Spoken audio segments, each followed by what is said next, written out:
तुम्हाला शेवग्याच्या शेंगा आवडतात का हो? शेवगा हा फक्त चवीसाठीच नाही, तर आरोग्यासाठीही खूप फायदेशीर आहे. पण अनेकांना शेवग्याची भाजी आवडत नाही कारण ती योग्य पद्धतीने बनवली जात नाही. आज आपण द ट्रू रेसिपीच्या किचनमध्ये खमंग, मसालेदार आणि अगदी गावाकडच्या चवीचा शेवगा फ्राय बनवतोय. जो खाल्ल्यानंतर भाकरी, पोळी किंवा गरमागरम भातासोबत पुन्हा पुन्हा खावासा वाटेल. चला तर मग सुरुवात करूयात. सर्वात आधी आपण शेवग्याच्या शेंगा स्वच्छ धुवून त्याचे मध्यम आकाराचे तुकडे करून घेतले. आता एका पातेल्यामध्ये पाणी गरम करून त्यामध्ये थोडीशी हळद आणि मीठ टाकून शेवग्याचे तुकडे उकळायला ठेवायचे. हळद घातल्यामुळे शेवग्याचा रंग सुंदर राहतो आणि त्याची चवही छान लागते. शेवगा पूर्ण मऊ होईपर्यंत शिजवायचा नाही. फक्त साधारण शिजला की गॅस बंद करून द्यायचा. आणि हो, हे शेवगा उकळलेलं पाणी टाकायचं नाही बरं का, का ते आपण नंतर पाहू. आता एका कढईमध्ये थोडंसं तेल घेऊन त्यामध्ये खोबऱ्याचे उभे, पातळ, बारीक काप केलेले घालायचे आणि छान सोनेरी रंगावरती भाजून घ्यायचे.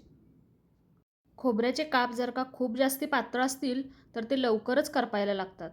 त्यामुळे ते थोडेसे किंचित जाडसर ठेवून मंद आचेवरती छान सोनेरी रंगावरती सुगंध येईपर्यंत भाजून घ्या. आता त्याच तेलामध्ये आपण 10 ते 12 लसणाच्या पाकळ्या, 1 इंच इतकं आलं घालून 1 मिनिटभर परतून घ्या. आता इथे भाजी छान दाटसर होण्यासाठी मध्यम आकाराचे 3 ते 4 कांदे उभे चिरून आपण घेतले आहेत. कांदा थोडासा परतून झाला की यामध्ये आपण उभा चिरलेला एक मोठा टोमॅटोसुद्धा घालणार आहोत. कांदा टोमॅटो जितका छान भाजला जाईल, ग्रेव्ही तितकीच स्वादिष्ट बनेल. कांद्याचा ओरिजिनल गोडवा आणि टोमॅटोमधील आंबटपणा एकत्र येऊन मसाल्याला एक छान बॅलन्स मिळतो. जर कांदा टोमॅटो कमी भाजले गेले तर ग्रेव्हीची चव कच्ची वाटू शकते. म्हणूनच कांदा थोडासा गोल्डन होईपर्यंत आणि टोमॅटो मऊ होईपर्यंत भाजून घ्यायचा. आता हे मिश्रण थोडंसं गार होण्यासाठी बाजूला काढून देऊयात, जेणेकरून मिक्सरमध्ये वाटताना त्याची फाईन पेस्ट तयार होईल. ग्रेव्हीचा रंग, चव आणि टेक्स्चर सुंदर यावं यासाठी पेस्ट जितकी बारीक होईल तितकं चांगलं. जर पेस्ट थोडी जाडसर राहिली तर ग्रेव्हीमध्ये एकसारखेपणा येत नाही आणि मसाल्याची चवही नीट खुलत नाही. आणि ही आपली फाईन पेस्ट तयार आहे. आता एका छोट्या पातेल्यामध्ये तीळ आपण कोरडे भाजून घेतोय. तीळ भाजताना सतत हलवत राहायचं कारण तीळ हे पटकन करपतात.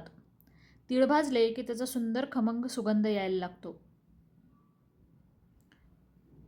हे तीळसुद्धा आपण थंड व्हायला ठेवून देऊ. आता पुन्हा एकदा मिक्सरच्या भांड्यात हे थंड झालेले भाजलेले तीळ घालायचे आणि थोडेसे जाडसर वाटून घ्यायचे. आता पुन्हा त्याच जाडसर वाटलेल्या तिळांमध्ये आपण भाजलेले खोबरे टाकायचे.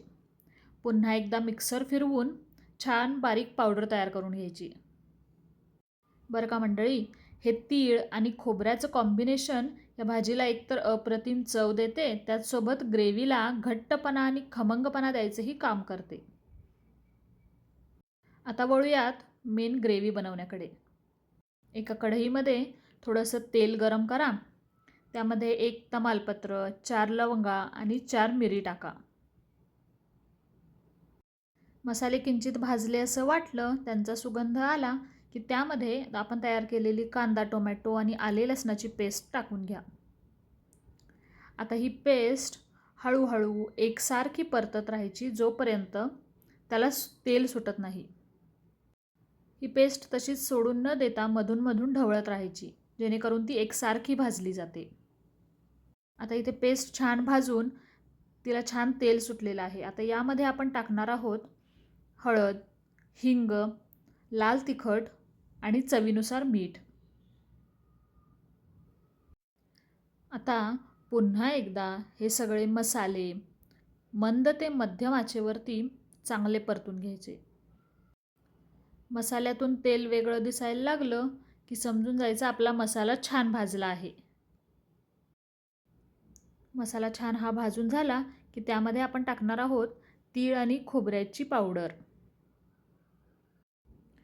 तीळ आपण आधीच भाजून घेतलेले आहेत आणि खोबरंही तेलावर परतून घेतलेलं आहे. त्यामुळे हे मिश्रण आता जास्त भाजायची गरज नाही. साधारण 1-2 मिनिटांपर्यंत एकसारखे मिक्स होईपर्यंत हे परतून घ्या.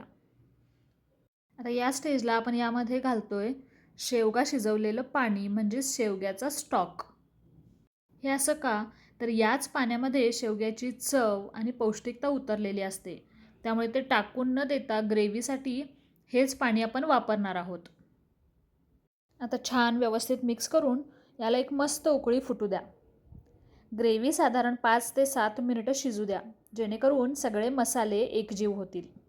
आणि ती साधारण घट्ट झाली की त्यामध्ये शिजवलेले शेवग्याचे शेंगा घाला. या शेंगा शिजलेल्या आहेत, त्यामुळे त्या हलक्याच हाताने मिक्स करा आणि फक्त एकच उकळी येऊ द्या. पाहताय ना, काय खमंग, मसालेदार आणि झणझणीत असा शेवगा फ्राय तयार आहे. तुम्ही सुद्धा या पद्धतीने शेवगा फ्राय करा आणि तो कसा बनला हे कमेंटमध्ये नक्की सांगा. आणि पुन्हा भेटूयात अशाच एका खास रेसिपीसह. तोपर्यंत धन्यवाद.